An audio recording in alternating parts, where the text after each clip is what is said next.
بسم اللہ والحمد للہ والصلاة والسلام علی سیدنا و مولانا رسول اللہ وعلی آلہ وصحبہ ومن والہ، اما بعد۔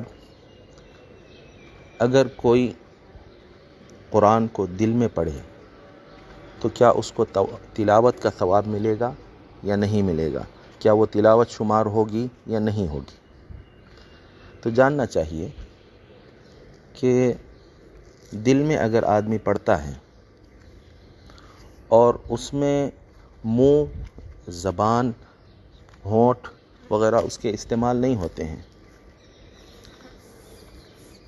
تو یہ پڑھنا شمار نہیں ہوگا، یہ تلاوت شمار نہیں ہوگی، کیونکہ تلاوت الفاظ کی ہوتی ہے اور الفاظ کو ادا کرنے کے لیے حلق کا، زبان کا، ہونٹوں کا، یہ منہ کا سارے استعمال کرنا ضروری ہے۔ اس کے بغیر الفاظ ادا نہیں ہوتے۔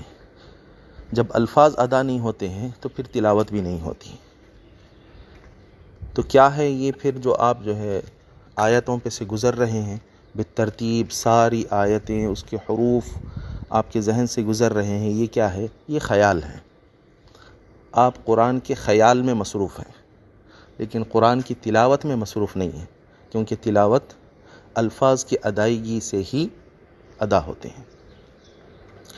مثلا آپ روزانہ ایک پارہ پڑھنے کے عادی ہیں تو لگاتار 10 دن تک آپ پڑھ لیے، اور 11واں دن جب آیا تو 11واں پارہ آپ کو پڑھنا تھا، اس دن آپ تھکے ہوئے تھے اور بیٹھ کے باضابطہ یا لیٹے ہوئے منہ ہلا کے پڑھنا آپ کے لیے دشوار تھا، آپ کو مشقت محسوس ہو رہی تھی، تھکان محسوس ہو رہی تھی، تو آپ نے کیا کیا؟ اپنے خیال میں، کیونکہ آپ کو حفظ تھا تو اپنے خیال میں آپ اس کو گزار لیے، یا صرف قرآن کو دیکھتے ہوئے گزار لیے۔ یہ بھی ایک چیز ہے، صرف قرآن کو دیکھے لیکن منہ سے آپ حرکت نہیں کیے، منہ کو حرکت نہیں دیے۔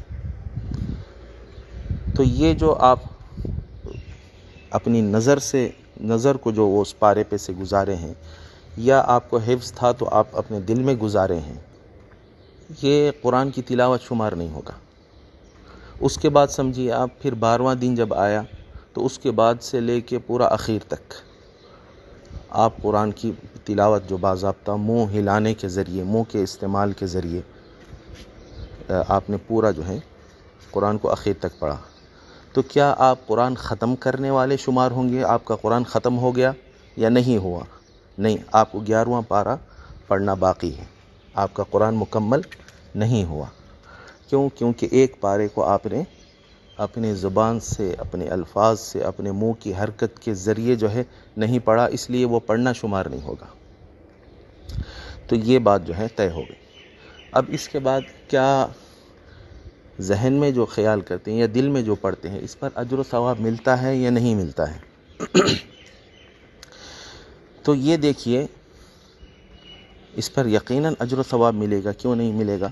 کیونکہ یہ آپ ذکر میں مصروف ہیں، جو آپ کے ذہن سے، آپ کے دل میں جو خیال گزر رہا ہے وہ اللہ تعالیٰ کے اذکار ہیں، اور ذکر قلب سے بھی کیا جاتا ہے اور زبان سے بھی کیا جاتا ہے، اور اللہ تعالیٰ نے قرآن کریم کو ذکر کہہ کے یاد کیا ہے اپنے کلام میں۔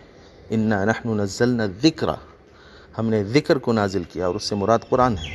تو یہ اللہ کا ذکر ہے، اور ذکر الفاظ سے اور منہ کی حرکت کے ذریعے ہونا ہی ضروری نہیں ہے، یہ آپ دل میں بھی کر سکتے ہیں۔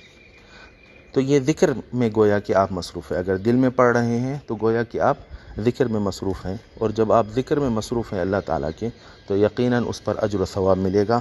واللہ ورسولہ اعلم واحکم۔